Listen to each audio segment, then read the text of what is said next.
मुल्ला नसरुद्दीन की एक लंबी कथा। राम राम दोस्तों, आज मैं आपको सुनाने जा रहा हूं मुल्ला नसरुद्दीन का एक ऐसा किस्सा जिसमें हंसी भी है, समझदारी भी है और थोड़ी सी नादानी भी। कहानी एक रात से शुरू होती है और कई दिनों तक चलती है। कुएं का चांद एक रात की बात है। गांव अंधेरे में डूबा था, आसमान में बादल छाए थे। मुल्ला अपने आंगन में टहल रहे थे। अचानक उनकी नजर कुएं पर पड़ी।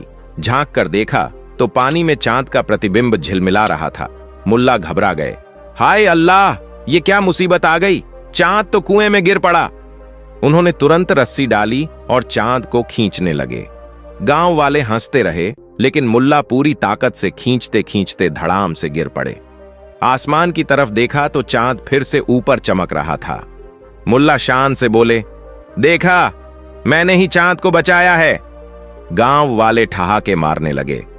खोई हुई चाबी अगली शाम को लोग देखते हैं कि मुल्ला गली में चिराग की रोशनी में जमीन पर झुके कुछ ढूंढ रहे हैं। लोग पूछते, क्या खोया? मेरी चाबी। कहां खोई? घर के कमरे में। तो फिर यहां क्यों ढूंढ रहे हो? मुल्ला मासूमियत से बोले, क्योंकि यहां रोशनी है, वहां अंधेरा है। लोग हंस हंस कर लौटपोट हो गए। दावत और कपड़े। इसी दौरान गांव के एक अमीर ने बड़ी दावत रखी। मुल्ला साधारण कपड़े पहनकर पहुंचे तो किसी ने परवाह नहीं की। गुस्से में वे घर लौटे और शानदार कपड़े पहनकर आए। इस बार सबने इज्जत से बिठाया और थाली भर भर कर खाना परोसा। मुल्ला ने खाना उठाकर कपड़ों पर मलना शुरू कर दिया। सब घबराए। ये क्या कर रहे हो? मुल्ला बोले, असली सम्मान मुझे नहीं, इन कपड़ों को मिला है, तो लो, खाना भी इन्हीं को खिला दो। उल्टा गधा। कुछ दिन बाद मुल्ला गधे पर बैठकर गांव जा रहे थे, लेकिन बैठे उल्टा। लोग बोले, मुल्ला, तुम उल्टा क्यों बैठे हो? मुल्ला बोले, मैं पीछे देख रहा हूं कि कोई चोरी छिपे हमला ना कर दे। अब गधा आगे देखे या मैं, फर्क क्या है? लोग फिर ठहाका मारने लगे। मुल्ला का न्याय। एक दिन दो आदमी झगड़ा लेकर मुल्ला के पास आए। पहला बोला, सच मेरी तरफ है? मुल्ला बोले, हां, तुम सही हो। दूसरा बोला, नहीं, सच मेरी तरफ है।